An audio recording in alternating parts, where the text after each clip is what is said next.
Good news of great joy. Good news of great joy. Good news of great joy.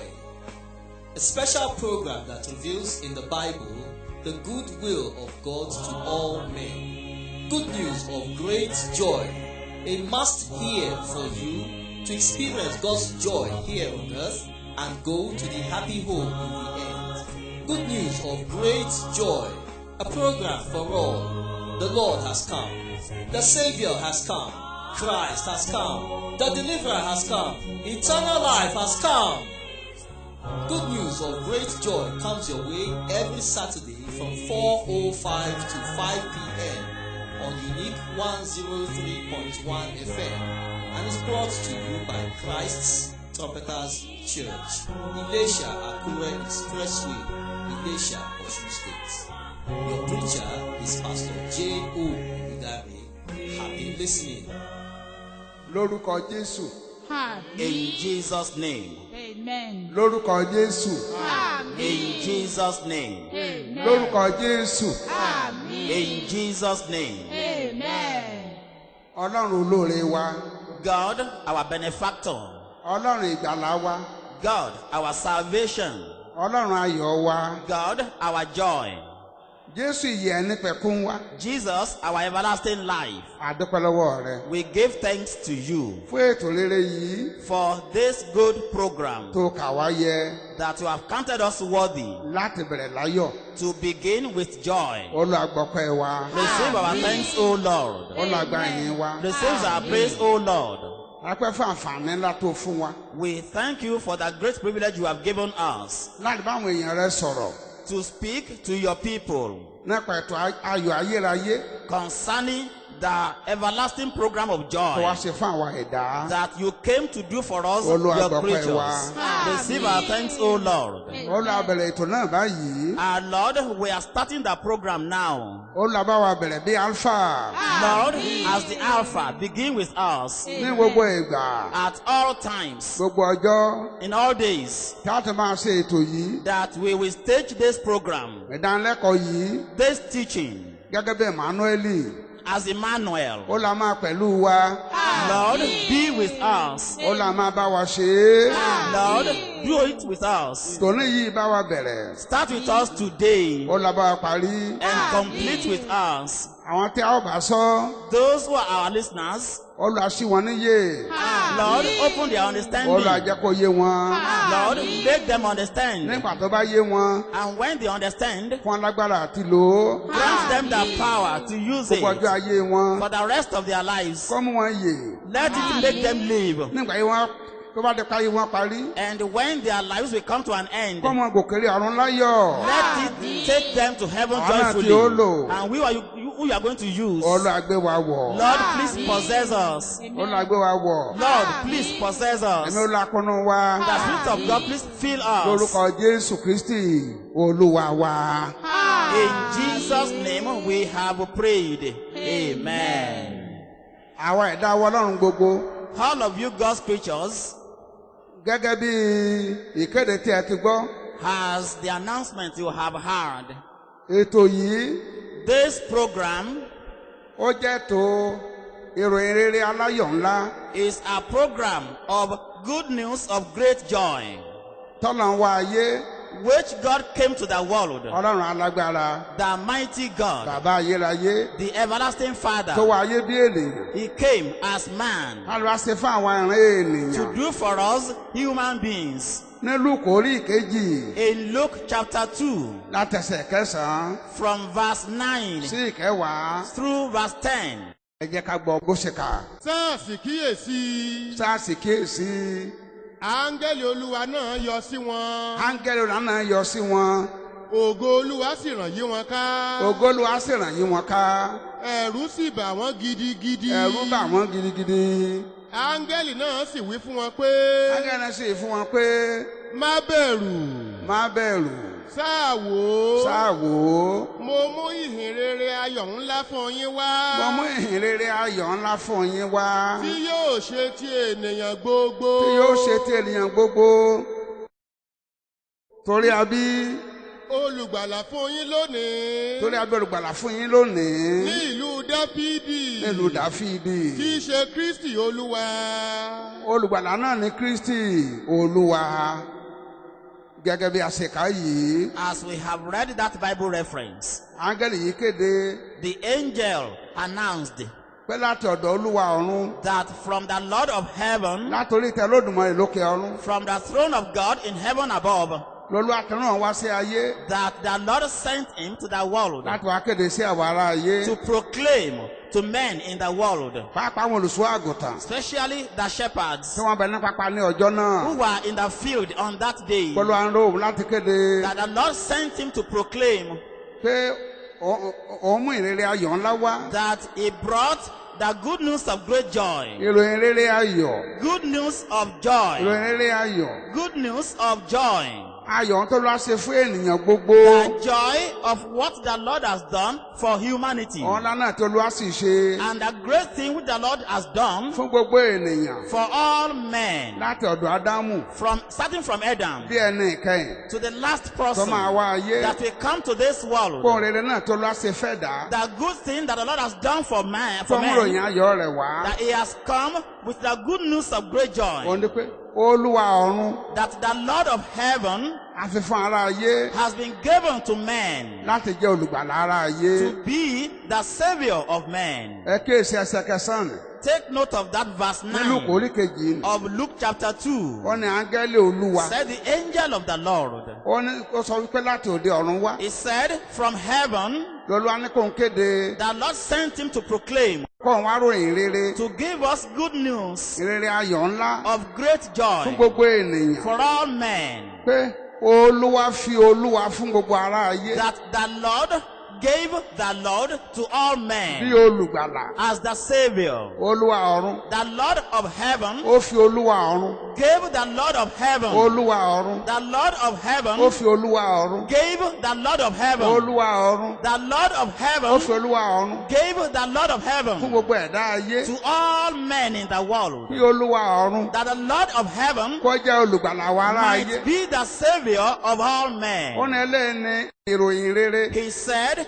that is the Tó good ní ayọ̀ news ńlá nínú. that contains great Bí joy. olúwa ọ̀run. That the Lord of heaven Ọlọ́run fi fún ará ayé. gave the Lord of heaven to all men Láti jẹ́ olùgbàlà ará ayé. to be the savior of all men. Báyìí o, Now, kí olúwa ọ̀run that the Lord of heaven, kó tó lè wá ayé yìí. before he could come to this Láti world, wá jẹ́ olùgbàlà ará to ayé. be the savior of men, Eléyìí wá túmọ̀ sí pé this implies gbogbo ará ayé ti dé ẹni ìparun. all men had become ruined beings. Bábẹ́ olúwa ọ̀run wá wá bí So olùgbàlà. the Lord of heaven came as the savior Láti wá gba àwọn ará ayé rà. to redeem or to save the men of the world. Ní gbogbo àwọn ọjọ́ In all the days tó la yóò gbà wá láàyè. that the Lord will give us room Láti máa ṣe ìkéde yìí. to give this proclamation, Àkòrí yìí this topic làwọn máa gbé gbogbo ẹ̀kọ́ wa lé lórí. shall be our golden text of all our teachings. Ìròyìn rere Yes, the good news ayọ̀ ńlá. of great joy. Ìròyìn rere The good news, ayọ̀ ńlá. good news of great joy. Ìròyìn rere Good ayọ̀ news ńlá. of great joy.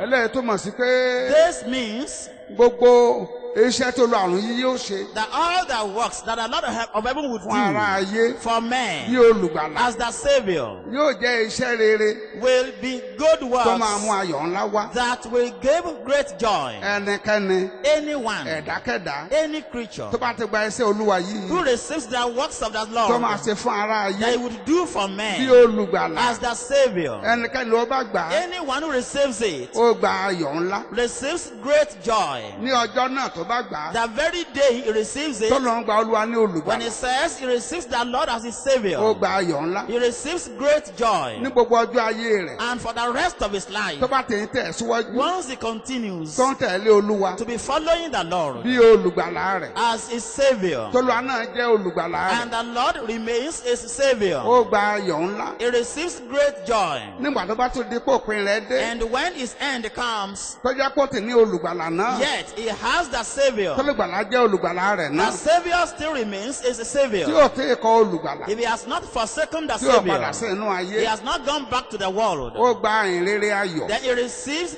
good news of great Rere ayọ̀ joy. ńlá. Good news of great joy. nínú ayé rẹ̀ náà In his life, olùgbàlà yóò tì jẹ́ ayọ̀ ńlá náà the Savior still will be great joy. lọ́jọ́ tí àgọ́ rẹ̀ bá tún wó The day his body collapses, tágọ́ náà wó ba nínú ìgbàlà and that finds him in salvation. tágọ́ rẹ̀ wó bí ọmọ ìgbàlà If his body collapses as a saved soul, lọ́jọ́ tí àgọ́ ọmọ ìgbàlà ló wó if it is the body of a saved soul that collapses, ayọ̀ ńlá náà ló tún ṣẹlẹ̀ sí that event, that happening is that of great torí joy. ètò tó gbà kì í ṣe ètò tí Because the program which he has received is not his personal ètò tí program. ọlọ́run ṣe ló gbà He receives the program God has done. olúwa ní olùgbàlà The Lord is the Savior. bábẹ́ ó gbalúwa bí olùgbàlà So he receives the Lord as his ó Savior. gba ètò ìgbàlà He receives the salvation tó plan. náà bá àgọ́ rẹ̀ ti wó ni So though his body collapses, àgọ́ olúwa ò wó the body of the Lord has not olúwa rẹ̀ ti wà collapsed. bí olùgbàlà His Lord still remains as his Savior. ètò ìgbàlà The salvation tó program lọ́ ṣe inú ayé rẹ̀ which the Lord is doing in his life, ó jẹ́ ọmọ ìgbàlà náà síbẹ̀ he remains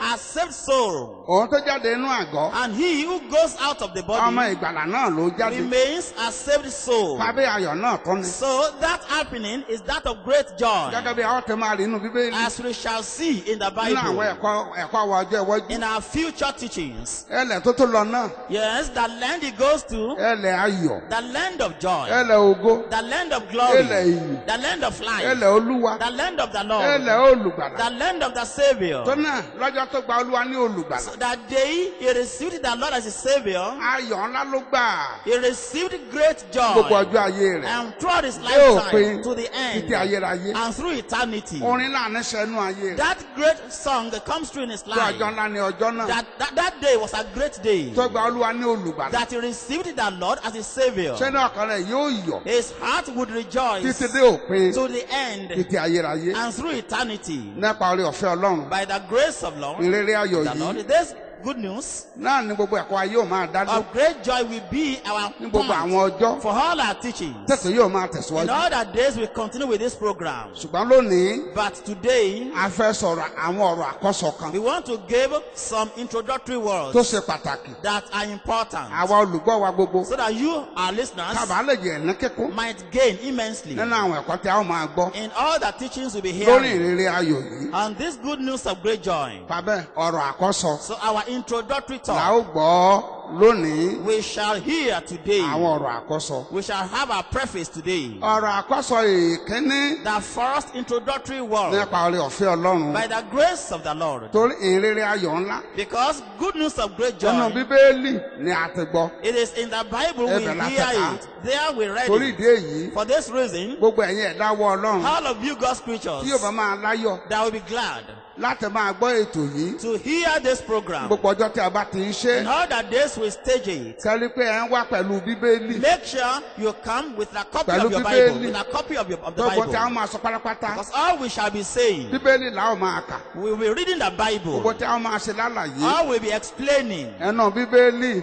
It's from Ni the wọ́n fi máa Bible jáde. they will come from. bíbélì ní ìwé olúwa Because it's the Bible that God's Nínú law, God's Isaiah. book, in the book of orí Isaiah, ọgbọ̀n ó lé mẹ́rin chapter 34, ẹsẹ̀ kẹrìndínlógún verse 16. ẹbẹ̀ ní akíríkà It's there we read pé ìwé olúwa ní bíbélì that the Bible is the book of the pé Lord. gbogbo tí a bá máa sọ How we shall be saying nípa olúwa concerning the ẹbẹ̀ ní Lord, ká tẹ máa wá we must search Ẹbẹ̀ for ní ká tẹ them máa kà á. from the Bible. torí ìwé olúwa ni For it's the book of the Lord. gbogbo ọ̀rọ̀ ẹnu rẹ̀ All the contents ẹnu olúwa ló sọ were spoken by the Master of the ẹ̀mí ọlọ́run Lord. alààyè And the Spirit Òun of ló the sì kó living wọn God jọ. compiled lọ́nà them. àkókò kẹ́ni So the first Gbogbo àwọn point, ọjọ́ in all the days, tí a bá ti máa ṣe ẹ̀kọ́ yìí we will give this teaching. àwọn èèyàn ọlọ́run níbi gbogbo All of you, God's creatures tí a bá ti máa everywhere, wá sí di rédíò wa when you will come to your Láti máa radio gbọ́. set to hear it, ká máa pẹ̀lú let's bíbélì wa lọ́wọ́. come with a copy of the Bible. kókó kejì The second point, tó tún ṣe pàtàkì that is also very gẹ́gẹ́ bí kókó important, kẹ́ni like the first one, òun náà ni pé káàbà lè máa rántí àwọn Is ẹ̀kọ́ that- tí a bá ń ṣe that yìí we might remember the teachings we give.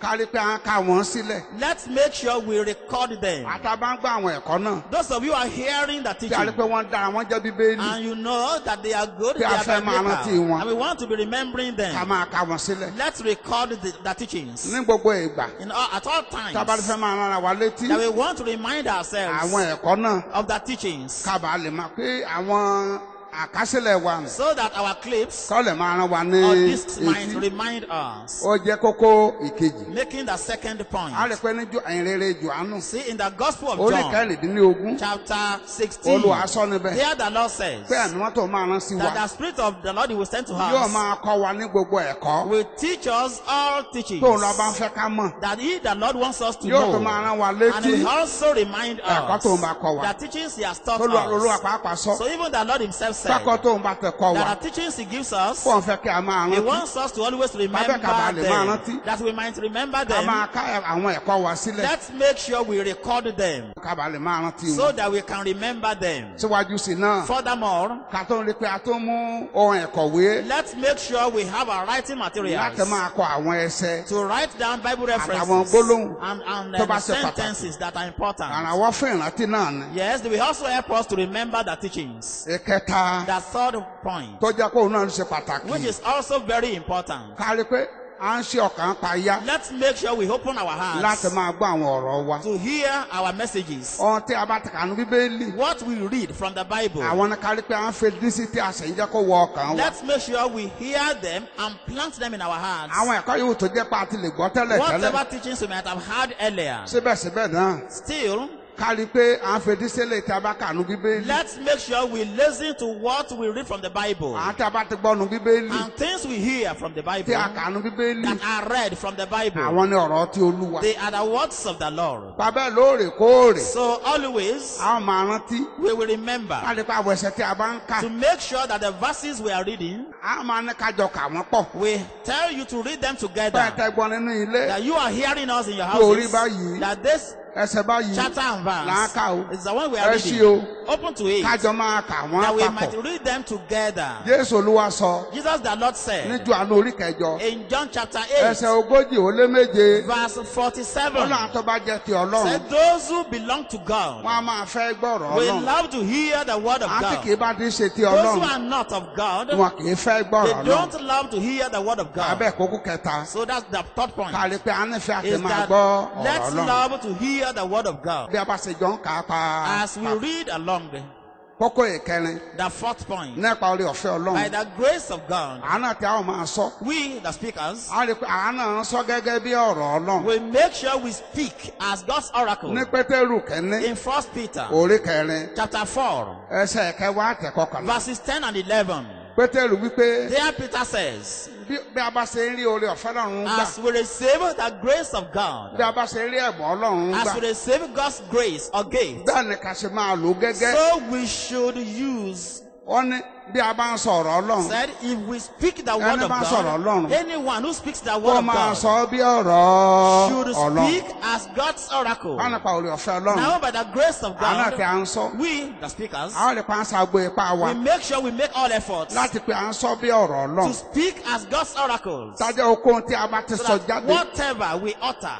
tí etí yín bá ti gbọ́ and your ears hear, yóò jẹ́ ọ̀rọ̀ Ọlọ́run tí a kà. they will be God's word that are read. kọ́kọ́ ẹ̀ karùn-ún The fifth point. ẹ̀ náà tẹ́ bá ń gbọ́rọ̀ wa And you, our listeners, kárí pé ẹ̀ náà gbọ́ gẹ́gẹ́ bí ènìyàn Ọlọ́run make sure you hear as God's people. kẹ́ máa fi etí ẹ̀mí gbọ́rọ̀ wa Receive our messages with spiritual ears kẹ́ máa fi etí ti ara gbọ́rọ̀ and wa not with carnal ears. kẹ́ máa gbọ́ nípa ìdarí ẹ̀mí mímọ́ Hear by the leading of the Holy Spirit kẹ́ máa fi ọkàn bá wa lọ and come along with us. kẹ́jọ àwọn ìjọ Béríà Be like the Berean church. Paul sọ nípa Paul wa spoke about nínú them ìṣe àpọ́stélì in the Acts of the orí Apostles, kẹtàdínlógún chapter 17, ẹsẹ̀ kẹwàá àtẹ̀kọkànlá verses 10 and ìṣe 11. àpọ́stélì The Acts of the orí Apostles, kẹtàdínlógún chapter 17, ẹsẹ̀ kẹwàá verses àtẹ̀kọkànlá 10 and 11. Paul àpọ́stélì There the Apostle Paul ó lọ yan ìjọ Béríà says he praised the Berean church ju ìjọ Tẹsalóníkà more than the Thessalonian ó ní church, torí ìjọ Béríà because the Berean wọ́n church máa ń fi tọkàntọkàn gbọ́rọ̀ Ọlọ́run would hear the word of God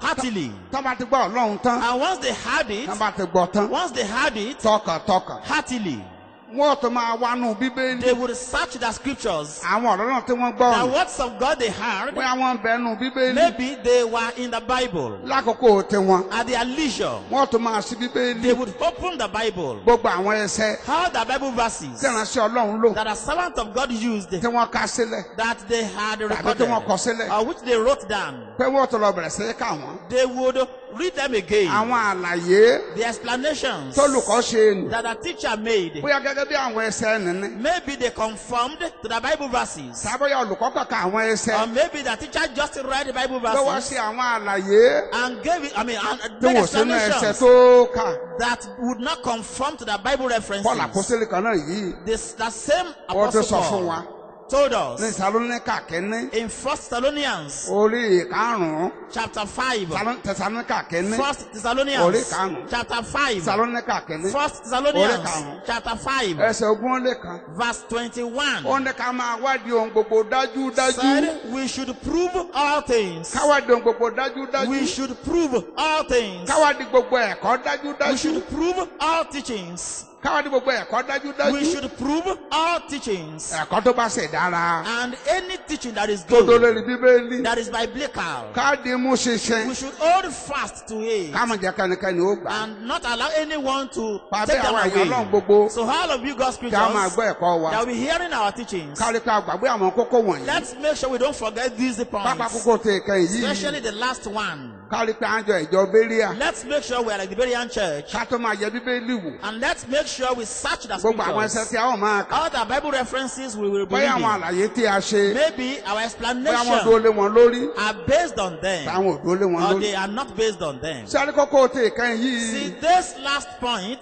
èṣù ń lò ó lọ́pọ̀lọpọ̀. Satan is using it very much láti dé àwọn àyànfẹ́ lọ́nà. to hinder us, God's saints, ká mọ́ rí ìjọba ọlọ́run wọ̀. from entering God's kingdom. lọ́nà wo. In what way? ọ̀nà ni kó oríṣiríṣi ẹ̀kọ́ Different teachings ní àwọn àránṣẹ́ ọlọ́run ń ṣe. are given by servants of lórí God mọ́ọ̀máwòrán. on the TV sets, lórí ẹ̀rọ alátagbà. on the radio set, rédíò. on the radio set. tó jẹ́ pé ọ̀tọ̀ làwọn òkà tá ń kà. That what we read is different nínú bíbélì. in the Bible ọ̀tọ̀ ni àwọn àlàyé tí a ń ṣe. from the explanations we give. àwọn àlàyé a ń ṣe. The explanations we give wọ́n á yàtọ̀ pátápátá. are quite different sáwọn ohun tí a kà. from what we read. láti pa àwa náà tí a ń gbọ́. And we, our hearers, tí a ò bá lo ọ̀rọ̀ Paul apostoli. don't use what Paul has told us. ká náà tó máa tú bíbélì We kà. don't read the Bible again láti wò ó. to know bóyá àwọn àlàyé bíbélì mu. whether the messages are Bible táwọn based òdó lórí or bíbélì. they are not. tí a bá ṣe If bẹ́ẹ̀. we don't do that, gbogbo ètò tí ọlọ́run ṣe. all the programs God has done fún àtẹ̀dọ́run wa. to make us get to heaven, ní èṣù yóò wó mọ́lẹ̀. Satan will destroy, tí yóò darí wa sí ọ̀nà ọ̀run àpáàdì. and it will lead us to hell. tó jẹ́ pé nípa àwọn ẹ̀kọ́ tí a bá gbọ́. Through the teachings we receive tí wọ́n jẹ́ ẹ̀kọ́ bíbélì. that are unbiblical tí a bá sì lò. and which we apply, ni a ó sọ ọ̀run nù. we lose heaven. torí ká kíyèsí So eléyìí. let's take note of this. kì í ṣàlàyé àwa olùkọ́. It is not the explanations of teachers ní àwa tí a bá gbọ́ yóò fi dé ọ̀run. that we hearers, but we hear and get to Bala heaven by yaba them. olùkọ́. But as explanations Tí a of bá the ṣe. teachers which we give tó jẹ́ gẹ́gẹ́ bí bíbélì. that are Bíbélì. biblical, that are Bible based, ní olúwa yóò lò. that the Lord would use láti mú wa dé to ọ̀run. take us to heaven. fún àpẹẹrẹ. For example, nínú ọ̀rọ̀ àkọsílẹ̀ à ń bá lọ yìí. in this introductory talk, mo fẹ́ fún wa ní àpẹẹrẹ oníwàásù kan. I want to give you an example of a preacher tó jẹ́ pé àwọn tó kànú bíbélì. that the things he read in the Bible tí a ó máa gbọ́. that we will hear, àwọn tó jẹ́ pé ó takò àwọn tó ń kà. things that are contrary to what he reads, àánú ṣàlàyé sí wa létí. he explains to our hearing. àtàbàǹgbà àlàyé tó ń ṣe. He will hear his explanations tí a bá gbé ayé wa lé. and we live by them. rere ayọ̀ Good news tó lọ́ mú wa sí that ayé. the Lord has brought to the world ṣé ló máa dùn rere ẹkún mọ́ wa lọ́wọ́. will turn to lamentation for tí ò ní us. jẹ́ rere ayọ̀ And mọ́. it won't be good news again. wọ́n fẹ́ lo àpẹẹrẹ oníwàásù I kan. want to use an example of a preacher gẹ́gẹ́ bí oore ọ̀fẹ́ ọlọ́run. by the grace of God tọ́lọ̀ ń fi fún wa. that God has granted us láti jẹ́ ìránṣẹ́ to ọlọ́run. be God's servant. lórí rédíò On radio, mo máa láyọ̀ I am glad. láti máa gbọ́ ìwàásù. ọ̀pọ̀lọpọ̀ àwọn ìwàásù Many sermons táwọn oníwàásù máa ń ṣe. that are given by mo preachers máa ń gbọ́. I listen tẹ́ ẹ to bá ti wà ní ilé. once I'm indoors. nínú ọ̀pọ̀lọpọ̀ àwọn oníwàásù Among many preachers tí mo sì máa gbọ́ wàásù wo. whose preachings I hear, ọ̀kan ń bẹ there is one tó jẹ́ pé ṣe lójókòó ti àgbélébù that he stands against the cross tó gbé àáké ńlá lọ́wọ́ with a great axe láti ké àgbélébù wó. to cut down the cross, láti wó àgbélébù lulẹ̀. to pull down the cross. kéne tó mọ eléyìí tí mo sọ What yìí. does this imply? gbogbo àwọn tí ọlọ́run sọ All that God said pé jésù wá ṣe láyé. that Jesus came to do in the tí wọ́n world jẹ́ ìrírí ayọ̀ fáwọn onígbàgbọ́. that constitute good news for us believers. ló ń sọ pé òun rere ẹkún ni wọ́n. It says they are lamentations. ó nígbà jésù bá padà dé. It's when Jesus returns ni wọ́n tó máa jẹ́ ìrírí ayọ̀ fún wa. that will now be for us good news. ìkejì The second point. gbogbo àwọn orúkọ All the names tí Ọlọ́run pe Jésù, that God calls Jesus, táwọn áńgẹ́lì pe Jésù, that the angels call Jesus, táwọn àpọ́sítélì pe that the Jésù, apostles call Jesus, táwọn wòlíì pe that Jésù, the prophets call tí Jesus, Jésù pe ara rẹ̀, that Jesus called himself. ló ń sọ pé bẹ́ẹ̀ kọ́, He says they are not. pé Jésù Olúwa ò jẹ́ wọn, That Jesus the Lord is not them. pé bàbá ló fún wọn dá lọ́lá, That it's the Father who honors him with the pé names. ṣùgbọ́n Jésù ò jẹ́ wọn, But that Jesus is never pé them. sẹ́ni àfọ̀ndá aláwọ̀ yìí sí orúkọ That rẹ̀, they are mere honorary names for him. pé bàbá ló ní gbogbo àwọn orúkọ That wọn it's the Father who has all the names. pé kí wọ́n yìí sí orúkọ rẹ̀. That they are not Jesus' names. Pàápàá jùlọ, For example, sẹ́ni or òpin àwa most oníhìnrere especially the end of us Olúwa wa Christians, ayé. that the Lord came to the láti world wá gbé kò ní ìbànújẹ́, to change from that of doom láti sọ de ti to ayọ̀. that of joy. Ní oníwàásù náà That preacher, ló sọ pé òpin ìbànújẹ́ ni òpin how the way onígbà. it says, the end of a Christian is that of gloom Òpin òréré ní and, òpin onígbàgbọ́. and Òpin that- òréré ẹkún ní òpin onígbàgbọ́. and that of lamentation or mourning. Bọ́dé ìgbà tí Jésù bá dé, That is when Jesus returns, kọ́rọ̀ onígbàgbọ́ tó de ayọ̀ ayérayé. that Christians will have any cause to rejoice Bíbélì eternally. sì pé And the Bible says kí a máa jà gidigidi fún ìgbàgbọ́. we should contend Tá a very gbé màmí mọ́ much lọ́wọ́. for the faith that is given to the Èyí saints ni ones. ìwé Júdà orí That is kẹ̀lẹ́. in the book of Jude, chapter 1. Bíbélì tún wí pé The Bible also says ká máa jà ìjàrere tí we ìgbàgbọ́. should fight the good fight of faith. Káàdì ìyá alípẹ̀ kúkú ṣíṣe. Hold fast to eternal life. Èyí ni Tìmọ́tì kẹ́ni That's 1 Timothy, orí ìkẹfà. chapter 6. Jésù náà tún wí pé Jesus also said, igi kígi any tree tí bàbá tẹ bẹ ní ọ̀rọ̀ bá tẹ that gbẹ. is not planted by his Father in Ṣé ló heaven, máa fatu he kúrò would uproot. pé afọ́jú That are tó bá blind. nífẹ̀ẹ́ ọ̀nà afọ́jú. Who leads the blind? Gbogbo àwọn tó bá ń tẹ̀ ẹ́ lé All those who follow him, ẹnu ìwò ni ó tì wọ́n sí. he will draw them to the pit. Torí náà nínú ọ̀rọ̀ àkọ́sọ wa So yìí, in this preface, a fẹ́ mú àpẹẹrẹ ẹ̀kọ́ rẹ̀ kan wá. we want to take Àpẹẹrẹ ẹ̀kọ́ kan an example of a teaching of tó his, jẹ́ kẹ́yìn olùgbọ́ wa. that you, our listeners, Kẹ́ ó rí i pé ó ṣe pàtàkì. you see that it's very Táwọn important àlàyé abá ti gbọ́, that as all teachings we hear, ká máa ṣí Bíbélì, we should also open Dáwọn the ará Bẹ́ríà. Bible, like the ká máa Berean ka church, Bíbélì, to read the Bible, láti wo Bíbélì. Bóyá àwọn àlàyé wọn ní rí bẹ́ẹ̀. to know if the messages conform to the Bible. Àpẹẹrẹ ẹ̀kọ́ kan tí a fẹ́ mú. An example of his teaching we want to pay Nínú ọ̀kẹ́ ìmọ̀ye ẹ̀kọ́ among many teachings tó fi ń bi àgbélébùú wó. that he uses to cut down the cross Ọbẹ̀ ní Kọ́ríńtì kejì. is in 2 Corinthians Orí 12, kejìlá. chapter 12, Orí karùn-ún náà. that chapter 5. A tẹ̀ máa ká ní ọjọ́ iwájú. We shall read it in the future, Ṣùgbọ́n kì í ṣe lónìí. but not today, Torí àkó nígbà because láàyè. time won't permit us. Orí kejìlá láti lò ní orí 2 kejìlá. Corinthians chapter Orí 12, kejìlá. chapter 12, Olùkọ́ yìí, orí kejìlá yìí, this chapter 12, ó ló ń pè ní ipò òkú tòkè. he said that the abode of the dead above, Ibi tí a máa kà. this Lórí reference kejìlá yìí, in this chapter Oníwàásù 12, náà. that preacher ó ló ń pè ibẹ̀ ní ipò òkú tí òkè. said he called it the abode of the dead above, Pé ipò òkú méjì ló wà. that there are two abodes of the Ọ̀kan bẹ̀ dead, nísàlẹ̀. that one is below, Gbọ́n ipò òkú tòkè. but the abode of the dead above, Àwọn jẹ́ òkú ti Jésù.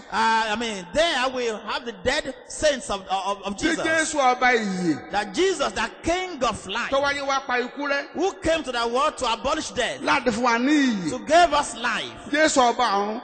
Jesus, the King of Tó wá heaven, ayé. who came to the world Láti wá tilẹ̀kùn ọ̀run àpáàdì. to shut the gate of Fáwọn hell onígbàgbọ́. against us Ó lè Christians, ṣílẹ̀kùn ọ̀run. that he might open the Àwọn door of oníwàásù ló ní heaven. Jésù The náà. preacher said that Wọ́n ní Jesus, gbogbo àwọn ọmọ rẹ̀. that all these children Tó ti fún ní ẹ̀mí mímọ́. to whom he has given the Holy Tó ti Spirit, fún ní ẹ̀mí whom he ìyè. has given the Spirit of Tó ti life, fún ní ẹ̀mí whom he has ọ̀run. given the Spirit of heaven, Ó nígbà tó bá di kó pé wọ́n dé. said when their end comes, Ó lókun ní gbogbo wọn pátápátá. that they are all dead. Àwọn tó ti ní ẹ̀mí ìyè ẹni pẹ̀kún. Those who have the Spirit of eternal life, Tí wọ́n sì pa ẹ̀mí ìyè mọ́. and who preserved the Títí Spirit ayé wọn of fi life parí. until their lives Tẹ́mi ended, ni ò kọ̀ wọ́n and sílẹ̀. who did not forsake them. Tó ẹ̀mí ní ràn wọ́n lọ́wọ́ The dópin. Spirit helped them to the end. Ó ní òkú ni wọ́n gbà tá bá Said di kó pé wọ́n dé.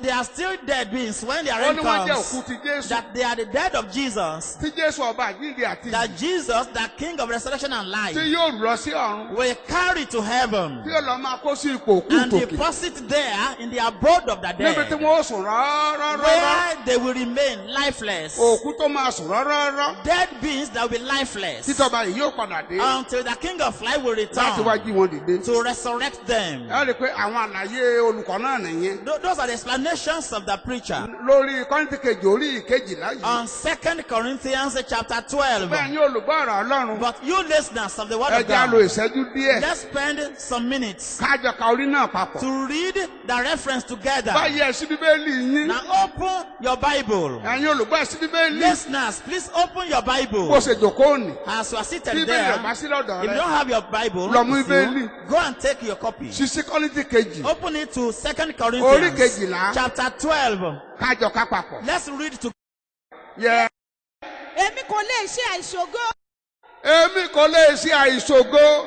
bí kò tilẹ̀ ṣe Èmi kò lè àǹfààní. ṣe. Àìṣògo. Èmi kò lè ṣe. Àìṣògo. Èmi kò lè ṣe. Àìṣògo. Èmi kò lè ṣe. Àìṣògo. Èmi kò lè ṣe. Àìṣògo. Ẹ̀yin olùgbọ́ mi, my listeners. ẹ jẹ́ á tẹ̀síwájú o. Kákà nípa ohun tí ó fi ṣògo. Let's read about what would make him glory. Ọdún Paul ló fi ṣògo. What Paul would use to Ẹ rí i pé glory. nígbà tí a bá ń kà á. When we read it, A gbé lọ sínú ògo ọ̀run. he was taken up to the glory of heaven, Paradíṣe. paradise, Ibi ògo. the place of glory. A gbé lọ He síbẹ̀. was taken up there, Òun ni ó fi ṣògo. that he would use to glory. A rí i pé ẹni bá lọ sí ibì kan. Anyone who goes to Tó a ti place bẹ̀ dé. and he returns from Tó wá ní there èmi ó ṣògo. and says, I can't do but Torí glory mo ti àná àǹfààní àti lọ. because I was privileged to go there.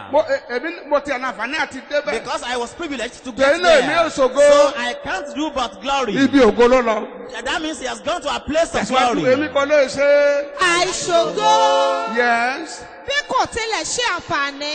Wọ́n bó tẹ̀ pé kò yẹ He kó òun said, ṣe. though he ought not to. Ó ní kò yẹ kó òun He ṣe. said he ought not to. Ṣùgbọ́n ò gbọ́dọ̀ má ṣe. But he couldn't but do it. Kò yẹ kó òun ṣe. He ought not to. Ṣùgbọ́n ò gbọ́dọ̀ má ṣe. But he just could not but do it. Torí òun gbọ́dọ̀ ṣe. So he had to do Ẹ̀yin it. olùgbọ́ mi. My listeners, Ẹja máa kà lọ. let's read Ẹ náà on. rí o. You will see Tọ́lú bá jẹ́ pé iná lẹ lọ that bẹ̀. if you were the person that went there, Ẹ náà ó ṣògo. you would also glory. Tẹ̀síwájú. Nítorí èmi ò wá sẹ́hàn àti ìṣípayá Olúwa. Kí ni èrèdí ìṣògo? What is the reason for his glory?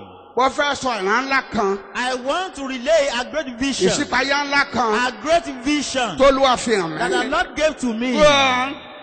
Èmi mọ ọkùnrin kan nínú Kristi. Mo mọ ọkùnrin kan tó jẹ́ onígbàgbọ́. Mo mọ ọkùnrin kan tó ń bẹ nú Kristi. I knew a man who was in Christ. Ẹ̀yin olùgbọ́ mi. My listeners, Ẹ̀ǹpẹ́ Pọ́ọ̀lù yìí náà ni. see, it's this same Paul. Tóló sọ ní ẹsẹ̀ kínní. Because it says in verse Pé ó 1 ṣògo. that he would glory. Tóló ń fẹ́ sọ ìṣípayá. That because he would give us a vision. Abẹ́ òun náà ni òun So náà is ni. that person, is that Mo man. mọ ọkùnrin kan. I know a Yes. man. Nínú Kristi. Nínú Kristi. Ní ọdún mẹ́rìnlá sẹ́yìn. Lọ́dún mẹ́rìnlá sí. Ẹ̀yìn. Ọdún mẹ́rìnlá sí. Ẹ̀yìn. Yípo tó fẹ́ sọ fún wa yìí. What he wanted to tell us, Lọ́jọ́ tó kọ̀wé yìí. that day he was writing this, Tó ló máa ṣògo yìí. when he said he would glory, Ó ní ó jẹ́ ọdún kẹrìnlá. said from that time it Ọdún was kẹrìnlá. 14 years before that time. Táàdì fi sípa náà hàn The o. vision had been given to him. Sípa náà lágbára. The vision was very great, Ó wúwo. very great, Ó lé. very lofty, Ó gìrì bàjá. very powerful. Yàrá náà lé. Yes, great vision. Báyìí ní ọdún mẹ́rìnlá. He said 14 Ọdún years mẹ́rìnlá. ago, 14 years. Ṣé ló ń gbóná sá? Yes. Ṣé ló ń gbóná It sá? continued Ṣé ló ń gbóná to sá? wax stronger. Bàbá lọ́dún kẹrìnlá. In the 14th Ló year, akọ̀wé náà síbí he yìí. wrote this here Fún àǹfààní àwa ọmọ for the Ọlọ́run. privilege of us, God's Ká children, náà lè kà. that we might read it, Kó lè rú ọkàn wá that sókè. it might fire our souls Láti máa gbàdúrà. to be praying Gẹ́gẹ́ bí a ti máa ń gbà yìí. as we do pray. Àwọn àlùfáà ìjọ. We priests of Ní churches, Sunday. every Sunday, Àná ẹ̀yin ọmọ we Ọlọ́run. say, children of Àánú àkú God, ìsinmi òní said, o. happy Sunday. Ó la yóò mú adé bí May ìsinmi the Lord ayọ̀. take us to the place of Ibi ìsinmi eternal ayọ̀ ń rè. rest. This is the place of eternal rest. Àná ọmọ Ọlọ́run. Say, children of God, Àní ilé ògo tí a ń lépa. the place of glory Àánú we la yóò mú aspire to adé get bẹ́ẹ̀ to. o. May the Lord take us there. Ilé ògo náà This is rèé. the place, the home of glory. Wọ́n lè sún pariwo báyìí. But now Satan is shouting Pé ipò òkú ni. that it's the abode Pé of the mọ́túárì dead, ni. That's a bébì mortuary. ìgbógun sí ni. That is a mortuary. ẹ tó ń sọ̀rọ̀ náà. The speaker of ọkọ that ni èṣù o. is not Satan. ṣùgbọ́n èṣù ló ń sọ lẹ́nu But rẹ̀. it's Satan who is speaking through him. tọ́lọ́ tí ìbá ti ṣe bíbélì. Because whatever is not the ẹni bá ti Bible, ń sọ. anyone who says ẹ̀mí it, àná ọkọ ló ń sọ lẹ́nu ẹni it's yẹn. not the Spirit of God who speaks through him. ẹ̀mí èṣù ló ń sọ It lẹ́nu rẹ̀. is Satan's spirit who speaks through Bàbá him. àwọn àlùfáà gbogbo. So how pastors, àdúrà máa ń gbà. the prayer we say, pé àkú ìsinmi òní. that we say happy Sunday, ọlọ́mọ yóò mú adé may fi the Lord ìsinmi take us ayọ̀. to the place of eternal ebi rest. ìsinmi ọ̀hún re. This is the place of rest. tẹ́sí pé ní ipò òkú That lẹ́nu ẹnìkan Satan yìí. calls mortuary, an abode of the Àmọ́ dead. ìjọ náà. And yes, àdúrà tí a máa ń gbà. the prayer we do say as Tanilé ògo the tí a ń congregation, lépa. that the place of Olúwa rest, yóò mú we adé aspire bẹ́ẹ̀. to get to the Lord take us lónìí èṣù pé there. ní ibi ìgbókùsí Now yìí. Satan calls mortuary lẹ́nu ẹni pariwo rẹ̀. through the speaker. tí a ti ń gbà yín olùgbọ́. I hope you are still hearing me. ẹ máa My listeners, tẹ̀síwájú. please continue. Yes. yálà nínú ara ni. ní ọdún mẹ́rìnlá sẹ́yìn. 14 years ago, ọkùnrin kan. a bóyá man, nú ara ni. èmi kò mọ̀. èmi ò mọ̀. tàbí láti inú ara kúrò. wọ́n láti nú ara kúrò. èmi kò mọ̀. èmi ò mọ̀. ọlọ́run ni ó mọ̀. ọlọ́run ló mọ̀ o. Yes. a gbé irú ẹni bẹ́ẹ̀ lọ sí ọ̀run kẹta. a gbé lọ sí. ọ̀run kẹta. ẹ̀kọ́ tó ń bọ̀ níwájú. Yes, we hear èṣù more náà of tún this. pariwo. Satan also lẹ́nu clamors ọkùnrin yìí náà. through this same speaker, báńdé kò ní same gòkè preacher, ọ̀run. that no one will Sáájú ever go ìpadàbọ̀. up to heaven ẹnì kò ní gòkè before the ọ̀run. Lord's return. Sáájú ìpadàbọ̀. No one will ever Ẹnì go kò up to ní heaven gòkè ọ̀run. before the Lord's Sáájú return. ìpadàbọ̀. No one will go up to Torí heaven àti ìṣe wá pé because we are ẹnì yet kò to ní be gòkè made ọ̀run. perfect. No one will go up to heaven. ọ̀run kẹta. The third heaven, ṣé ipò òkú ni ọ̀run wà. yes, is hell in heaven. Pọ́ọ̀lù gòkè. Paul went up ọ̀run kìíní. the first heaven. agbé gòkè. He was taken up ọ̀run kejì. past the second Ọdún heaven, kọjá. and he went past Agbé that. gòkè. He was taken Ọ̀run up kẹta. to the third heaven. Olúwa nìkan ni yóò mọ̀ It's the Lord o. only who knows iye máìlì tí ibẹ̀ tó. there's how far it is. ọ̀run kẹta. The third heaven. Yes. èmi sì ti mọ irú ọkùnrin bẹ́ẹ̀. Pọ́ọ̀lù ní tẹ̀síwájú. yálà ní ara ni. tẹ̀síwájú. tàbí láti inú ara kúrò Tẹ̀síwájú. ní. èmi kò mọ̀. tẹ̀síwájú. ọlọ́run ló mọ̀. Tẹ̀síwájú. bí a ti gbé e lọ sókè sí párádísè. agbé ròkè. He was taken up. agbé He gòkè. was taken up. ó gòkèrè He ọ̀run. went up to heaven. agbé gòkèrè He was ọ̀run. taken up to heaven. gòkèrè pàrádìsè. He went up to ó paradise. mà ṣe o. Oh, it's a pity. àsìkò kùnà. Oh, time ó dáa dọ́pẹ́. won't permit àwọn ọjọ́ ń us. bẹ níwájú. We have days Yes. ahead. tí ó sì gbọ́ ọ̀rọ̀ tí a kò lè sọ. Eo. tí ó sì gbọ́ ọ̀rọ̀ tí a kò lè sọ. ní ìgbà tó dé ọ̀run When kẹta. he got to the third heaven, kí ló ṣẹlẹ̀ lọ. what tí happened ó sì there? gbọ́ ọ̀rọ̀ tí a kò lè sọ. Yes. tí kò tọ́ fún ènìyàn láti máa sọ. máa kà yẹn sá tó sì gbọ́. tí ó sì gbọ́ ọ̀rọ̀ tí a kò lè sọ. Yes. tí kò tọ́ fún ènìyàn láti máa sọ. máa kà títí ó fi ní kó dúró. tí ó sì gbọ́ ọ̀rọ̀ tí a kò lè sọ. tí kò tọ́ fún ènìyàn láti máa sọ. tí ó sì gbọ́ ọ̀rọ̀ tí a kò lè sọ. tí kò tọ́ fún ènìyàn láti máa sọ. tí ó sì gbọ́ ọ̀rọ̀ tí a kò lè sọ. ẹ̀ẹ̀mẹ́tẹ̀ẹ̀ta. tí ó sì gbọ́ ọ̀rọ̀ tí a kò lè sọ.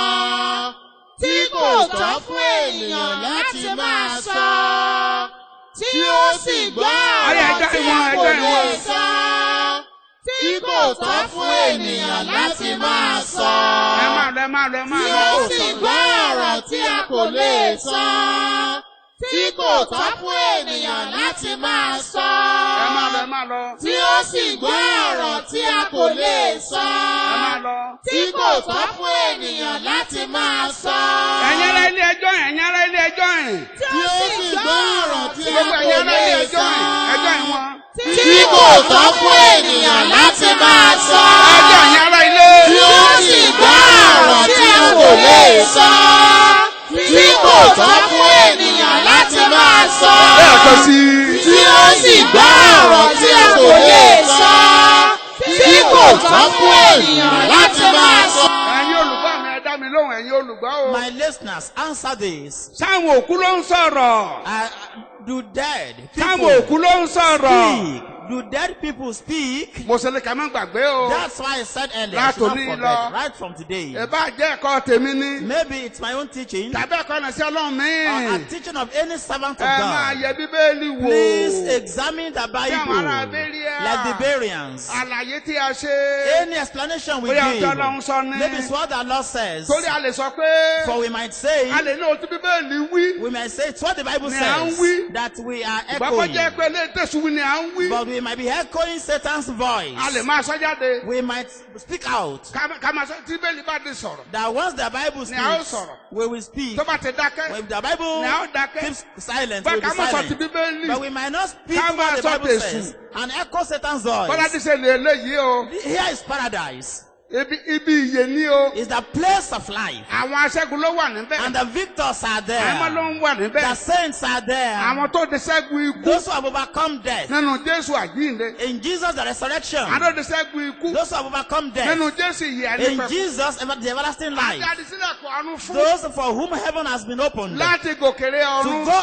up to heaven. àwọn ló bẹ ní paradísì ọ̀run kẹta o. Are the dwellers of third heaven. kì í ṣe àwọn paradise. òkú o. Not the dead. láìpẹ́ tuntun wí. So I say ẹ̀jẹ̀ again. àwọn ìjọ Bẹ́ríà. You be like the Berean ọ̀rọ̀ tẹ́ ẹ bá church. ti gbọ́ lẹ́nu wa. Whatever you hear us ẹ máa yẹ teach, bíbélì wò. make sure you examine the Kálíkò tí Bíbélì Bible wí. and make sure it's what the Bible says ọ̀nà pọ̀ ni à ń sọ. that we echo. àti àbálẹ́sọ̀ ti We bíbélì. don't speak what the Bible kálíkò says. ẹ̀sẹ̀ lè ta wí. Don't do what we báyìí ẹ̀yin teach. olùgbọ́. Now listeners, ẹ lè pa ọkùnrin tí mo ń wí yìí. see this man. wẹ́lẹ́wẹ́lẹ́ I ló mean, máa pariwo. at all times he pé shouts ipò òkú ni ibí yìí. that this place is a Pé mortuary, náà the abode of the pé dead. gbogbo àwọn tó ń sọ̀rọ̀ yìí. That all those who Àwọn are alààyè that live in who are tó ń speaking sọ̀rọ̀ there, yìí. who are speaking ọ̀rọ̀ tí words, Pọ́ọ̀lù wí pé that what the Paul a ò said, gbà wọn láàyè kó ń sọ. that it was not permitted Ọ̀rọ̀ tí to wọ́n ń speak sọ. them, that words Ṣé they Pọ́ọ̀lù spoke, wí pé that Paul said, ìṣe ni òtẹ̀ ẹ̀tọ́ kó ń sọ. it's unlawful for him to torí speak. ọ̀rọ̀ ni wọ́n ń sọ.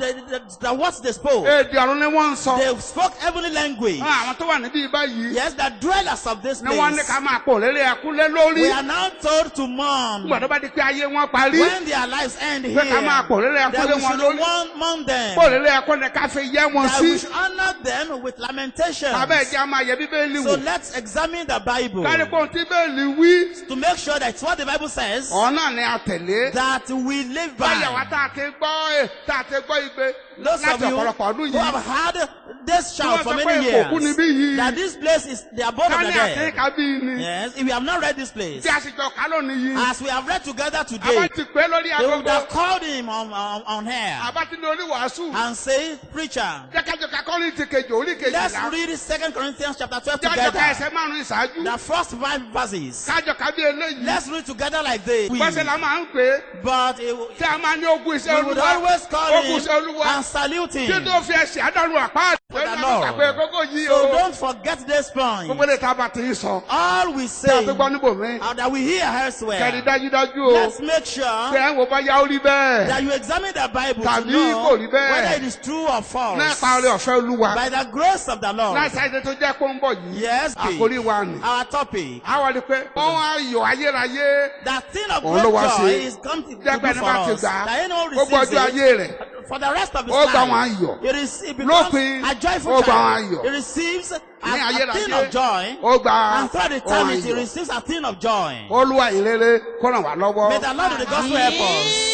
ọ̀rọ̀ ọlọ́run kó dì wá mú. May the word of God uphold us. ọ̀rọ̀ ìyè kó jẹ́ ìyè fún wa. May the word of life be life in gbogbo us. àrékèrèké èṣù All Satan's láti wiles. sọ ọ̀rọ̀ ìyè Yes, to use the word of Dọ̀rọ̀ ikú fún wa. life to make it a word of death. kó lọ bá aṣọ dasán. May God render vain for bẹ́ẹ̀ ni us. kó rí. So shall it be. ẹnìpàdé wa Meet us ní again. sátidé tó Come ń next bọ̀. Saturday. olùkọ́ pẹ̀lú ẹ̀mí May yín. the Lord bless your souls.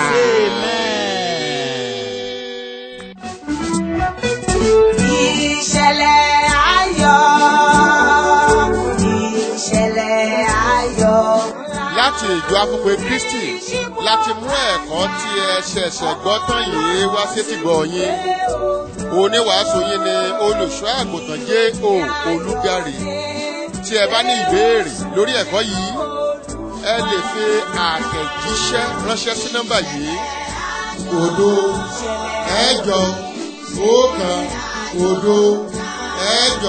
08091 tó tẹ̀léra wọn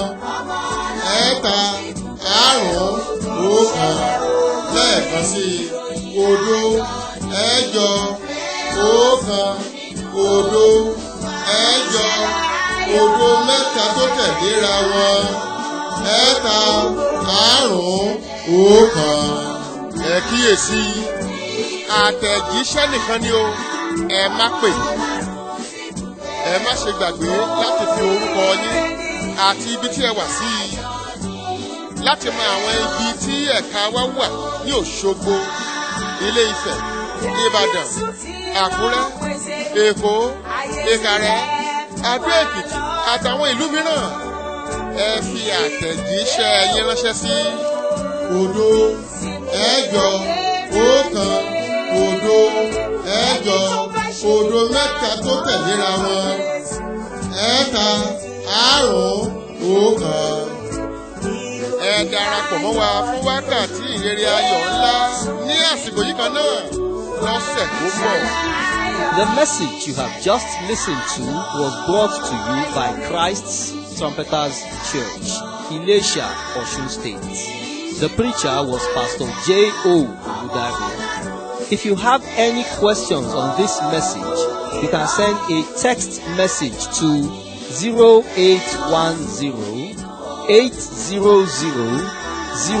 0810-800-0351. That is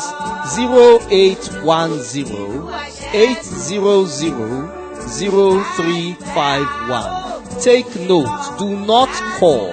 Send a text message only. Remember to add your name and location. To locate our branches in Òṣogbo, Ilé-Ifẹ̀, Ìbàdàn, Àkúrẹ́, Lagos, Ìkàrẹ́, and other towns and cities, send a text message to